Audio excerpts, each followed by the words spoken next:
World War I has always been seen as a war in black and white. It was the only way pictures from the front and scenes recreated for the camera could be filmed.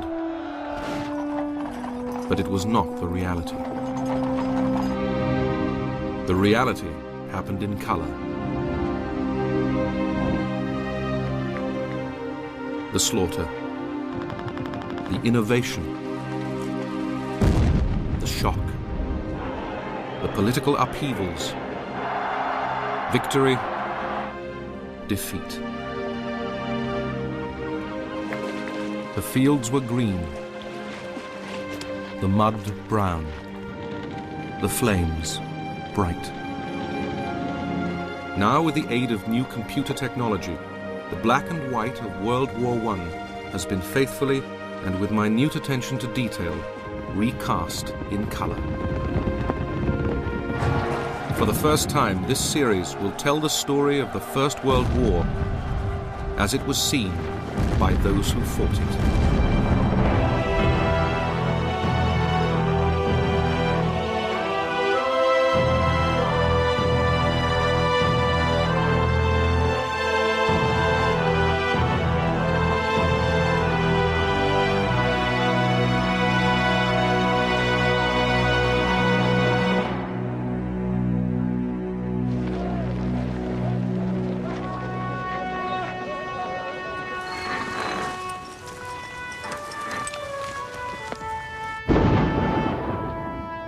World War I was war on a scale never known or imagined before.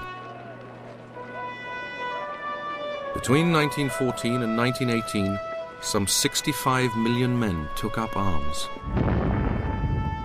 10 million died in battle. 20 million were irretrievably wounded in their minds or their bodies.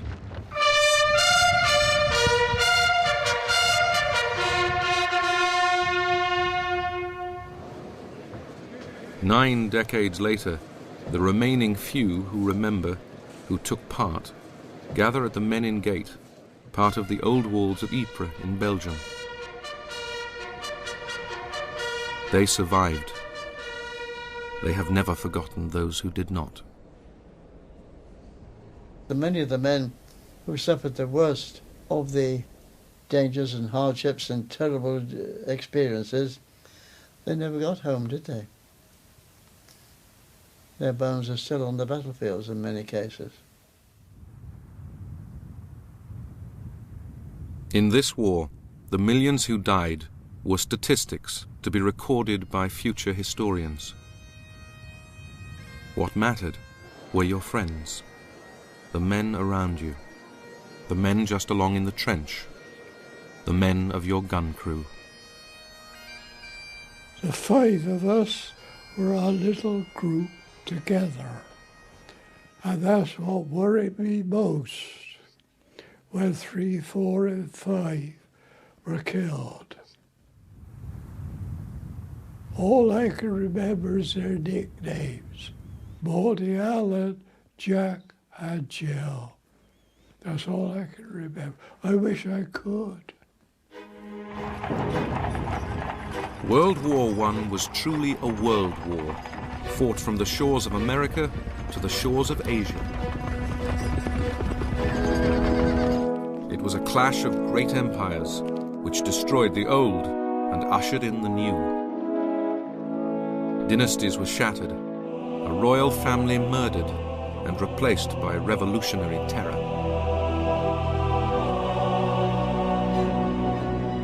It was a war that changed the nature of war itself. A dreaded new expression appeared, going over the top. I always said a prayer. You know that's something lads used to laugh at me. But I always ask God to let me fight like a man and bring back safe and sound. If any man tells you he went over the top and he wasn't scared, he's a damn liar. This brutal war destroyed the very land itself. Not a tree stands, Not a square foot of surface has escaped mutilation. There is nothing but the mud and the gaping shell holes. And in the bottom of many, the bodies of the dead. There were fearful weapons, massive mines,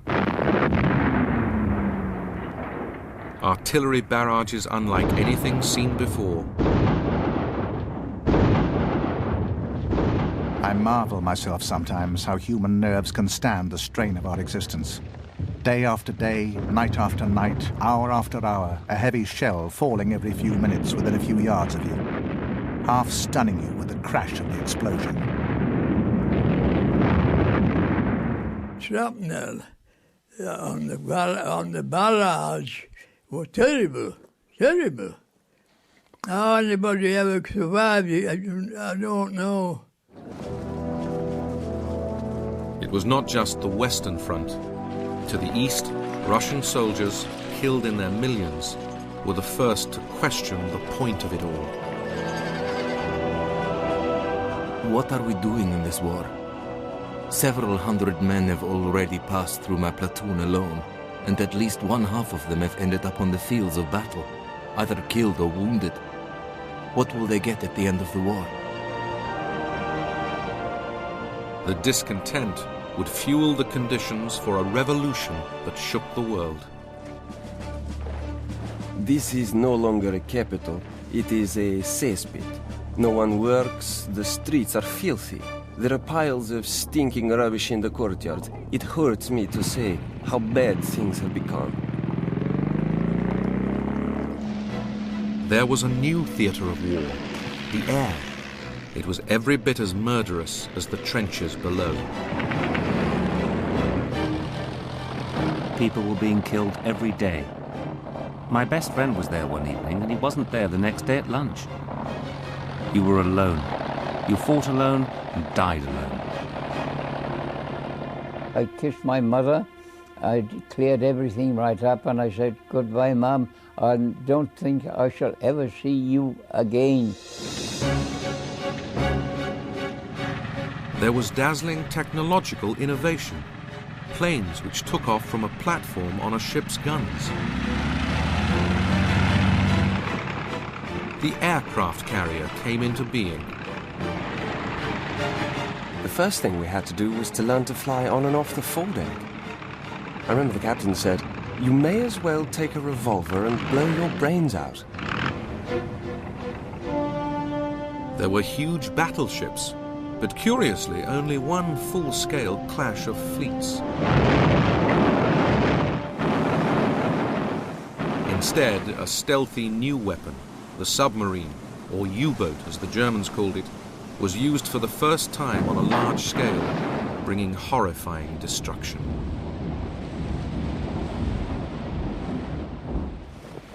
Above all, it was the cost in human life that remains so staggering. And it's the names of the battlefields that have stuck in the memory. Ypres, Verdun, the Somme, Passchendaele. Those who fought in these places witnessed suffering like no other before. We came across this Cornish man. He was ripped from his shoulder to his waist with shrapnel. His inside was on the ground at the side of him in a pool of blood. And as we got to him, he said, "Shoot me." Before we could shoot him, 30 seconds, he was dead. And the last word he uttered was "mother." And that haunted me all my life, mother. Finally, in November 1918, on the 11th minute of the 11th hour of the 11th month, the guns fell silent. Everything stopped, and there was what I can only call as a deadly hush over everything.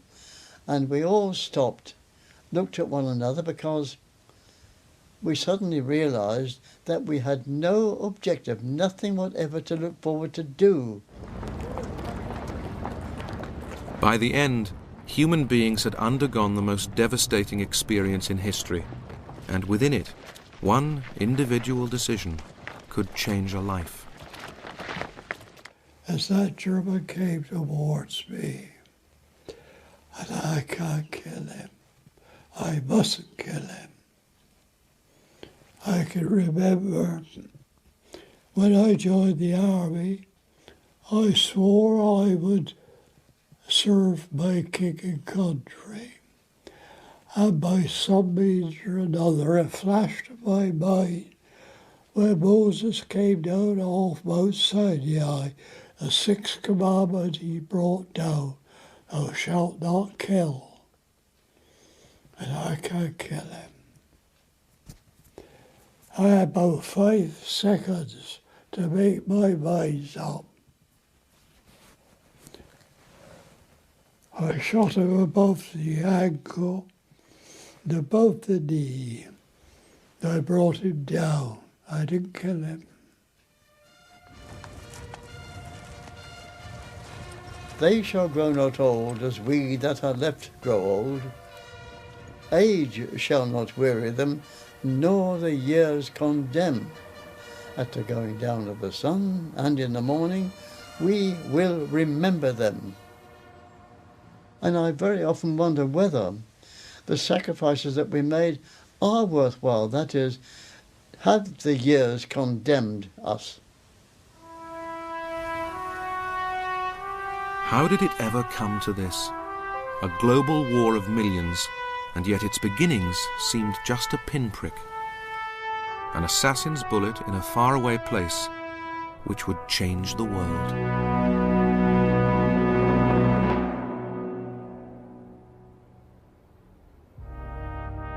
The 28th of June, 1914, Sarajevo, the capital of Bosnia.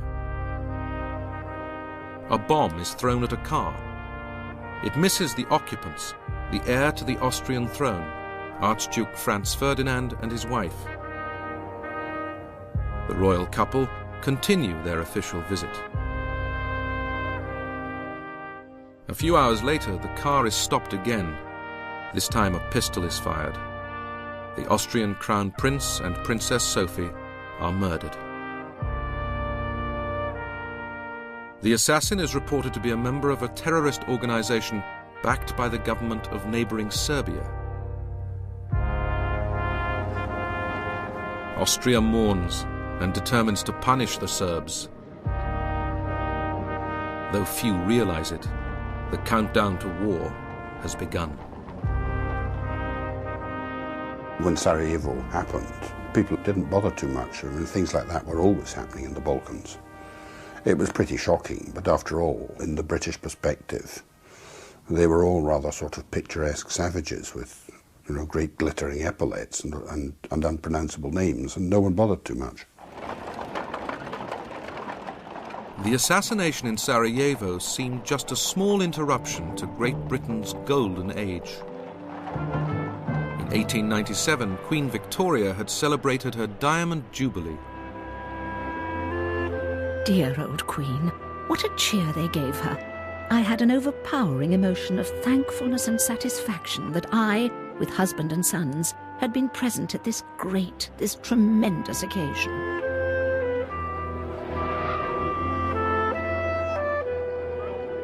Victoria's empire covered 1/6 of the world.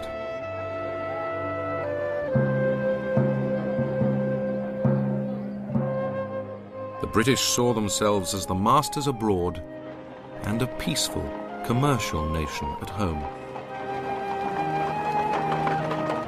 In 1901, Queen Victoria died, the end of an era. London is almost a city of the dead.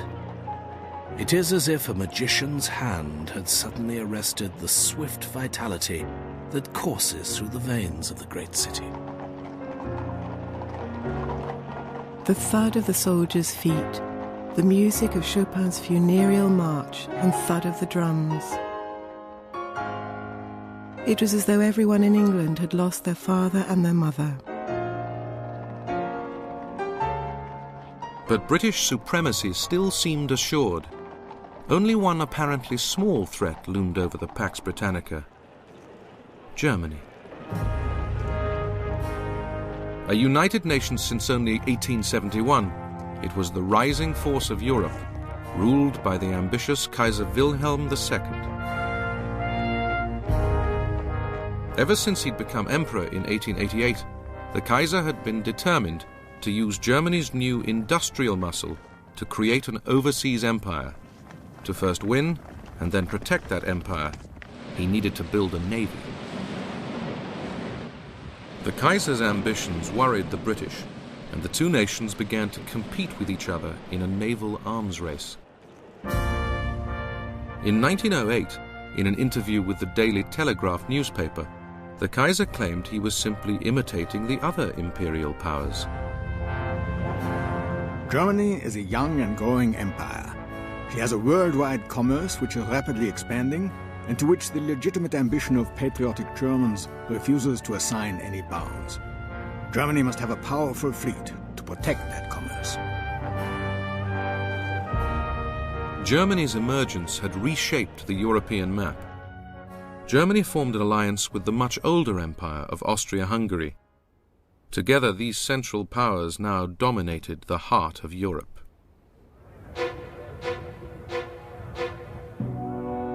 But Austria's Habsburg dynasty was rotting from within. Even members of the royal family knew it. The sense of self-importance which has always pervaded the Habsburgs weighs heavily over Austria and is the cause of its moral downfall. Opposing Germany and Austria-Hungary was the so-called Triple Entente of Britain, France, and Russia.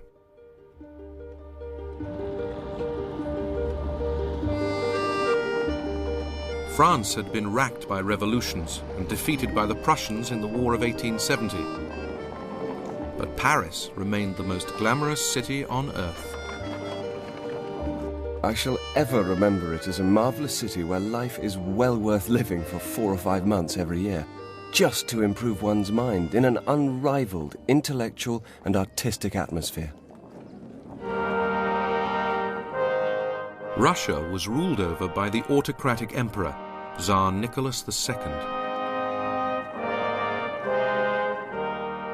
The Russians had been defeated by Japan in the War of 1904 and 5, and this had provoked the first unsuccessful attempt at revolution. The bitterness of many Russians was summed up in a workers' petition to the Tsar. We have become beggars. We have been oppressed. We are not recognized as human beings. We are treated as slaves. We have no strength at all, O Sovereign.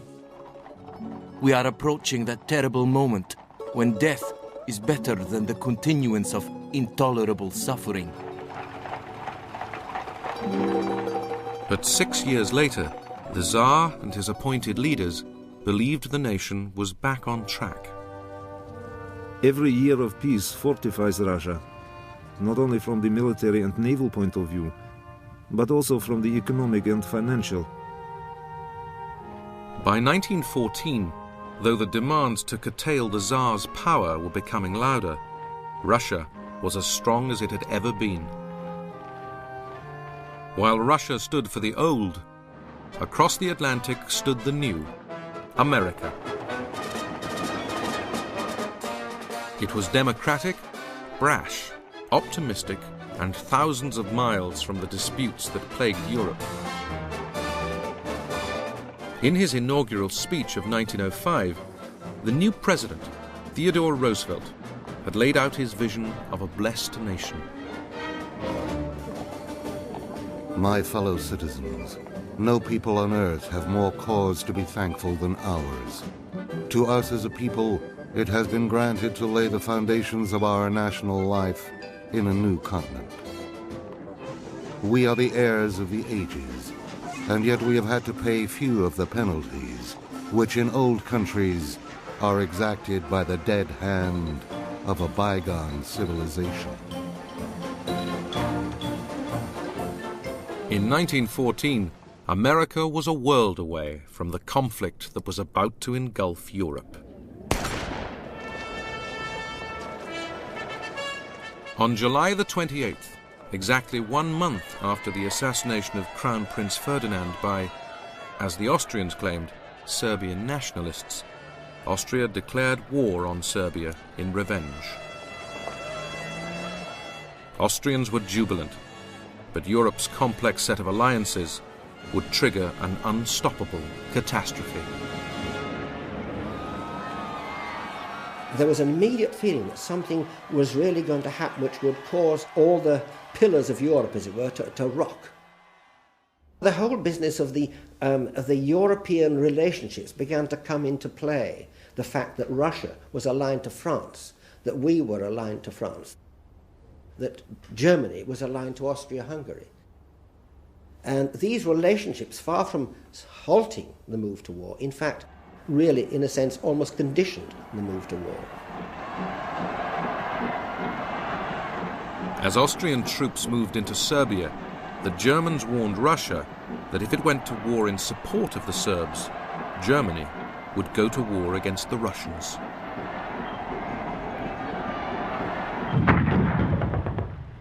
On the 30th of July, Austrian guns began to bombard the Serbian capital, Belgrade.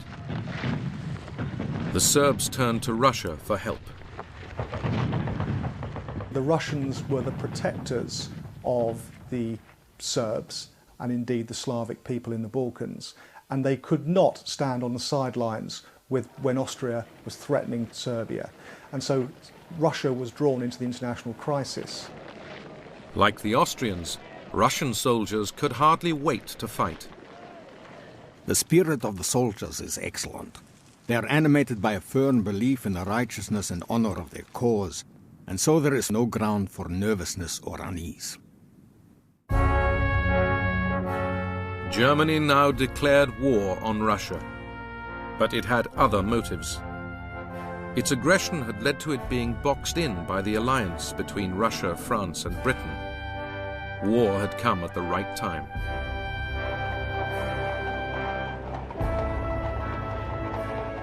People began thinking of what might be ahead. On the streets, reservists could be seen everywhere. It seemed as if people were ready to fight the world at the drop of a hat. I wondered whether this outward show of martial spirit was like whistling in the dark or whether it was genuine. Nobody really could imagine what a real war would bring us. Provoked by Germany, France now mobilized its troops. The French commander-in-chief, Joseph Joffre, drilled his men into order. But some felt only confusion. War. Everyone knows it. Everyone says so. It would be madness not to believe it. War, the great European war. No, it can't be true.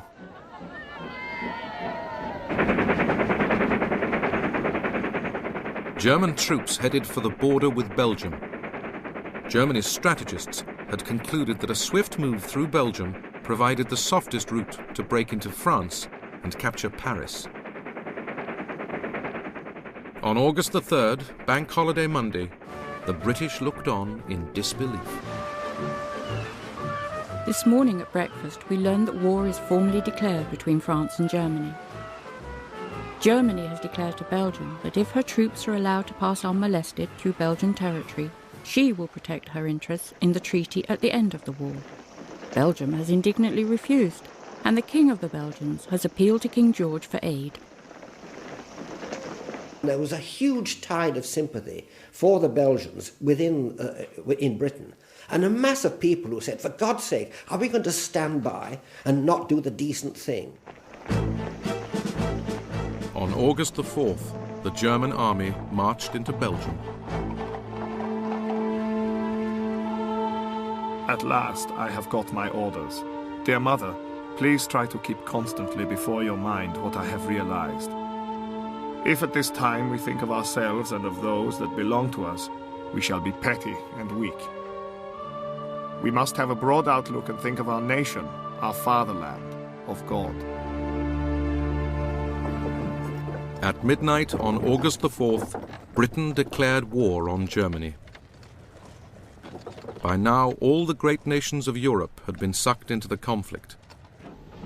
But the established view was that it would all be over by Christmas.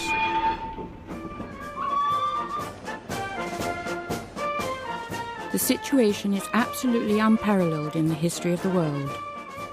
It is estimated that when the war begins, 40 millions of men will be engaged in the conflict.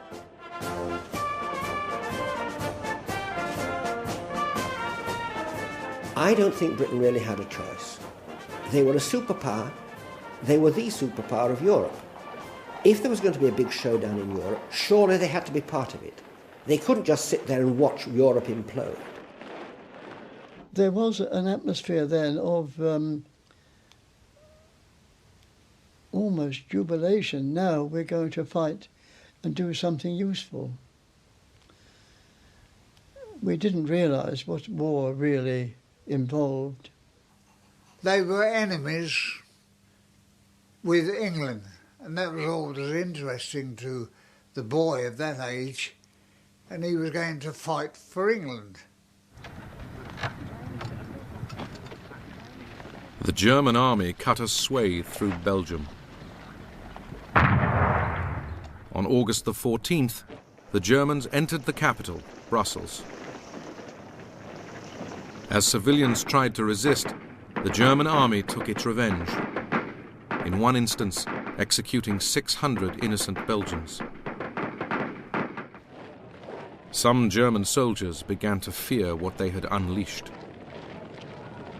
To see those frightened men, women and children was a really terrible sight. By now the German soldier was frightened too, expecting to be shot from all sides. Ordinary Belgians had to flee. There are families of 7, 8 children walking along the road. The railway is their only hope. The youngsters don't understand. The others ask where they will be taken. It's an indescribable mess. As the Germans marched on, Britain was about to fight its first major European war for 99 years.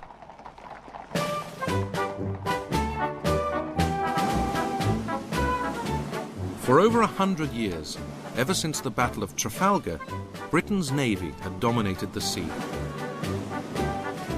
In July 1914, it lined up at Spithead off the Isle of Wight for review by King George V.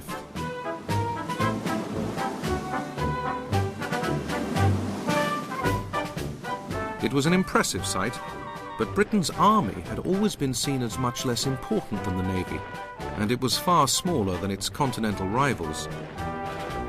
Now, in the autumn of 1914, the Prime Minister, Herbert Asquith, told the people of Britain and its empire they were facing the greatest emergency in their history.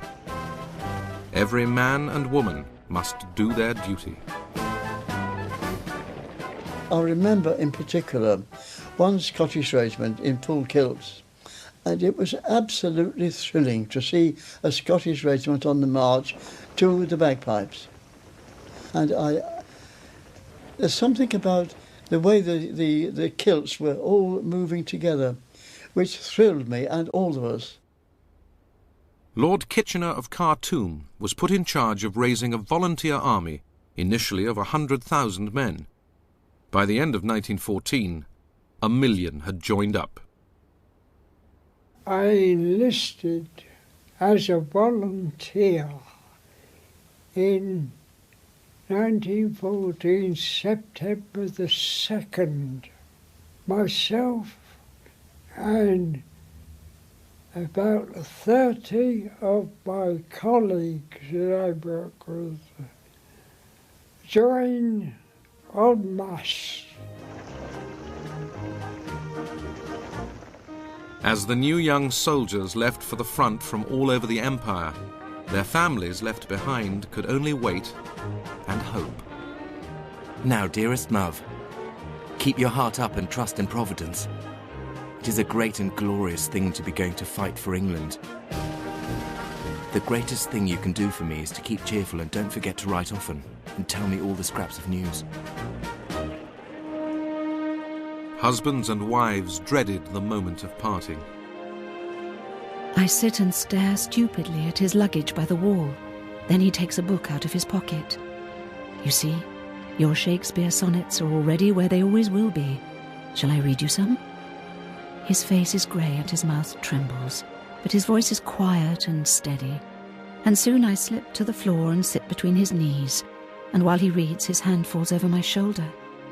So, talking and crying and loving in each other's arms, we fall asleep.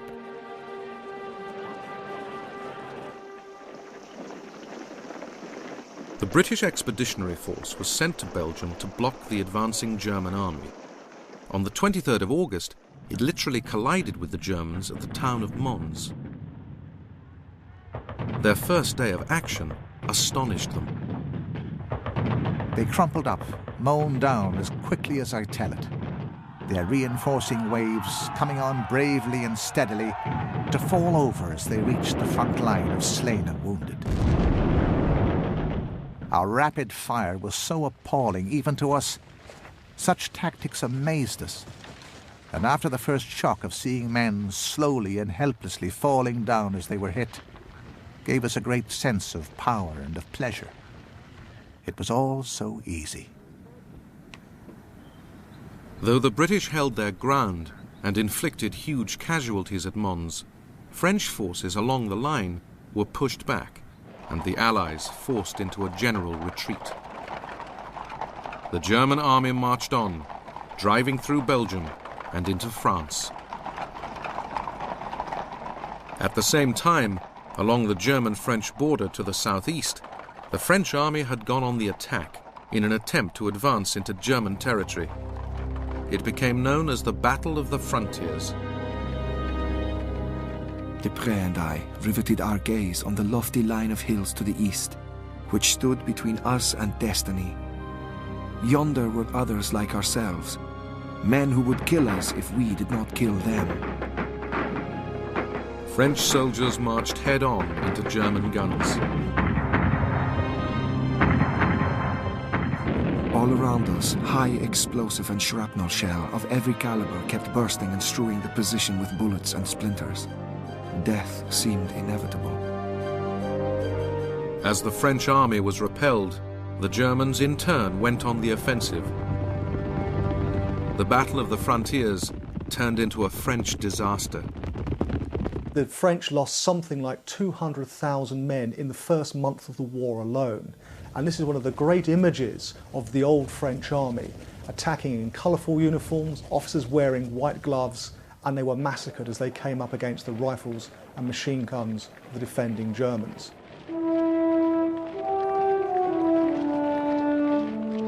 As thousands of French were led into captivity, German soldiers swiftly advanced deeper and deeper into France. Paris was in their sights. By early September, they were crossing the River Marne, just 30 miles east of the French capital. The French commander-in-chief, General Joffre, received a desperate appeal from the military governor of Paris, General Gallieni. Our artillery is old-fashioned. Ammunition is lacking. The troops are insufficient and poor in quality. Our capacity for resistance is small. Gallieni then did something extraordinary. Short of proper military transport, he commandeered all of Paris's taxis to carry his troops to the front line and join Joffre's armies. Joffre now unleashed a French and British counterattack, which stunned the German army. We had the Germans on the run. Our tails were up now, and we were different men, veterans in a way. A good many of us had fought 3 battles at the age of 20. The Battle of the Marne was the turning point of the first year of the war. The German advance was stopped in its tracks. Germany's commanders knew it was a crushing blow. The German offensive on the Western Front has been wrecked. The miracle of the Marne has saved France. Why it was called a miracle was that it was so well disguised, so well delivered, that the Germans were taken entirely by surprise. Suddenly, all their plans, all their ambitions were shattered. And in fact, at that moment, the war really became a war that was destined to run on for a very long time.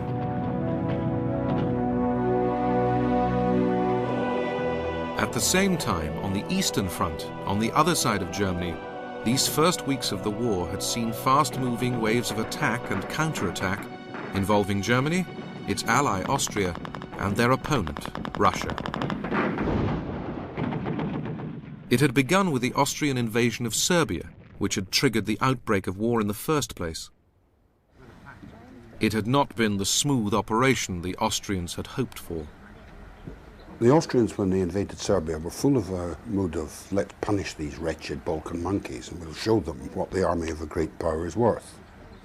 And they forgot that the Balkan monkeys had been fighting for quite a time and were much more experienced than the poor old Austrians were. They hadn't really fought a war at all since a very little one in Bosnia a generation before. So they manoeuvre rather pretentiously when they attacked Serbia and got very bloody noses.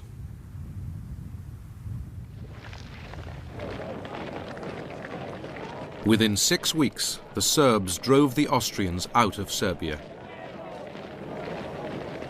At this time, the other half of Austria's army was also in action, engaged in a savage fight with Austria and Germany's far more significant enemy, Russia.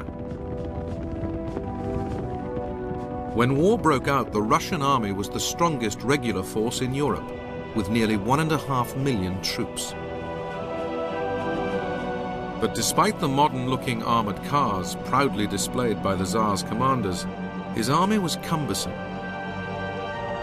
One British observer wrote that it seemed rather like a heavyweight, muscle-bound prize fighter who, because of his enormous bulk, lacked activity and quickness, and would therefore be at the mercy of a lighter but more wiry and intelligent opponent. But the Russian army surprised everyone by quickly advancing 150 miles into Austria, to the shock of Austrian soldiers. We were thunderstruck that the Russians had penetrated so deeply, but the despondency which followed this startling revelation was quickly replaced by the intense excitement of meeting the enemy so soon. Fritz Kreisler quickly saw action. A man about 20 yards to the right of my company leapt into the air with an agonizing cry and fell in a heap, mortally wounded. Then I suddenly felt a gust of cold wind strike my cheek as a big shell fragment came howling through the air, plowing the ground viciously as it struck. We lay on the ground, panting and exhausted, my heart almost bursting with exertion. In the face of the Russian onslaught, the Austrians lost 350,000, dead, wounded, or taken prisoner. At the same time, to the north, the Russians were also invading eastern Germany. The German commanders, Generals Hindenburg and Ludendorff, gathered their forces to resist the Russian advance. On August the 26th, the Russian and German armies collided at what would become known as the Battle of Tannenberg. An English eyewitness described the unprecedented scale of the fighting.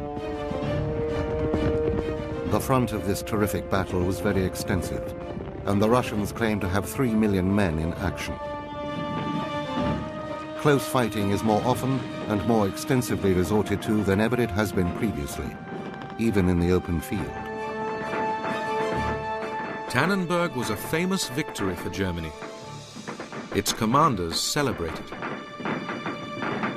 One of the most brilliant battles in the history of the world had been fought. The battle was a glorious triumph for every officer and man, and the whole country. Germany and Austria-Hungary rejoiced. The world was silent. Nearly 100,000 Russian soldiers were taken prisoner. 50,000 more were killed or wounded. Within weeks, Germany had repelled the Russian invasion. Now it was determined to try again for a breakthrough in the West.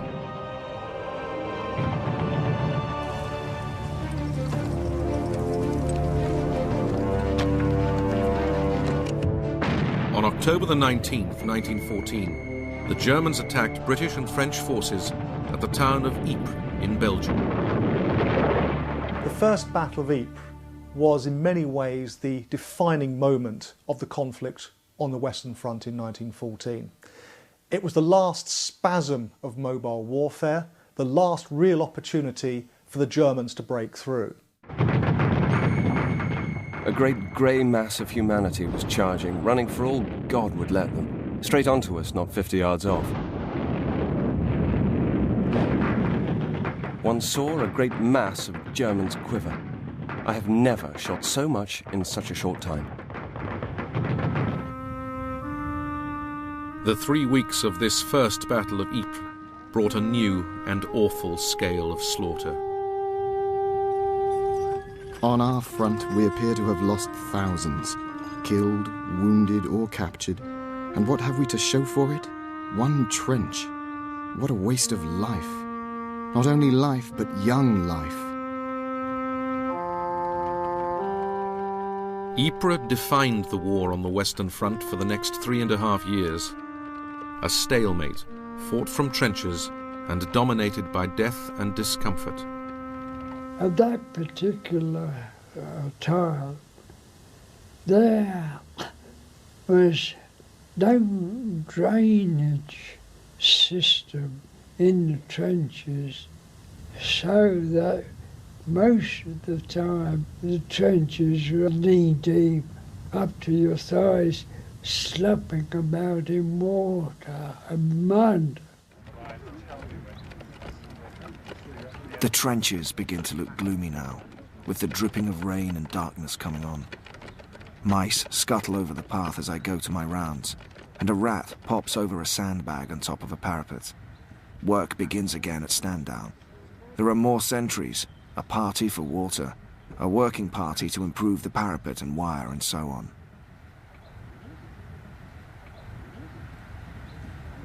Several of our men were awakened to find a rat snuggling down under the blanket alongside them. There are millions. Some are huge fellows, nearly as big as cats. You had to stretch whatever rest you could from pure exhaustion, and only to find the starving rats running over you and gnawing at your equipment. Those blasted lice, keep quiet if you're nearly frozen. As soon as you warm up, they start to bite like the devil. Oh, you were itching all over. The damn things used to feed on the blood. You perhaps turn your vest inside out to get rid of them. And the next morning you'd be just as lousy as ever because the eggs lay laid and hatched out during the night. So it's just as lousy as ever.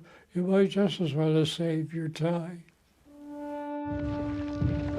One sees things from a very different standpoint out here. The seeming uselessness of it. Day after day in the trenches, with great exposure, and very little really happening. Of course, occasional bombardments, and it is wonderful what men can put up with. There is little sleep for the officer. There is a continual round of duty, continually on the watch for any signs of attack. As autumn 1914 turned to winter, to the men on the front line, the early promises of a quick war had all but faded. You don't know how boring and nerve-wracking this trench business is, and how long off the end of the war seems. It would appear that it has to go on until the Germans are quite exhausted, which might take some little time. Well, Flume, this is a dreadful war. And now they've started using grenades and bombs with great frequency. It's a little worse than before. Some of the lines are only 25 yards apart and are full of water and mud. It's awfully cold and wet too. And I'm sure that none of the 10 million or so combatants would mind if peace were declared tomorrow. At Christmas 1914, such thoughts of peace led to one of the most remarkable incidents of the war. In some parts of the line, soldiers on each side put down their guns and met in no man's land.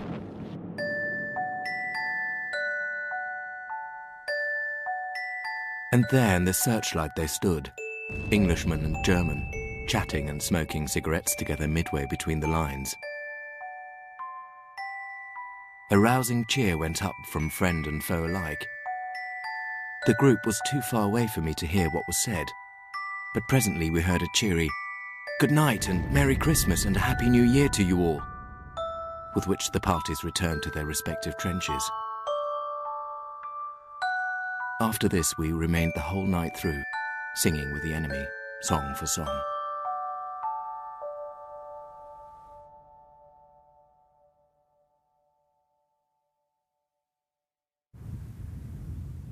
Both sides' high commands would ensure that such fraternizing never happened again.